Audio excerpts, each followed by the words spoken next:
What if your deepest pain was the very thing that taught you how to pray, not with polished words, but with a gut-wrenching silent cry that heaven couldn't ignore? Hannah's heart was a battlefield. Year after year, she longed for a child while enduring the cruel whispers and taunts of those around her. Her husband loved her, but even his kindness couldn't lift the weight of her barrenness. One day, overwhelmed by grief, she went to the temple. Tears streaming, she poured out her soul to the Lord in such raw anguish that her lips moved without sound. The priest Eli, watching, mistook her distress for drunkenness. "How long will you keep on getting drunk?" he asked. But Hannah replied, "I am a woman who is deeply troubled. I have been pouring out my soul before the Lord." Moved by her sincerity, Eli blessed her. "Go in peace. May the God of Israel grant what you have asked." Hannah's face changed. She left the temple no longer carrying the burden alone.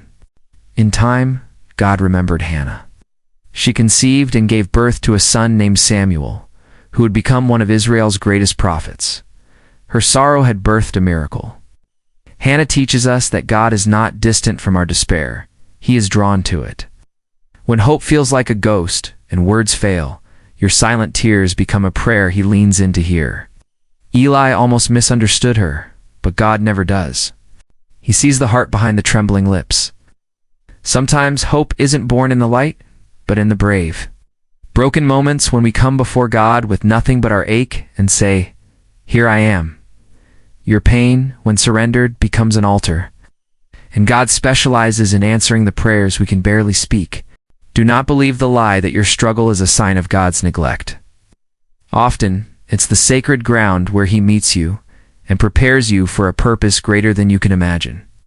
Hannah's years of shame gave way to a legacy that changed a nation. Your season of waiting is not wasted. Your tears are not ignored. God is crafting a story of redemption in your life, one where your deepest sorrow may become the birthplace of your greatest joy. Hold on. Your prayer is being heard, even when you can't hear the answer yet.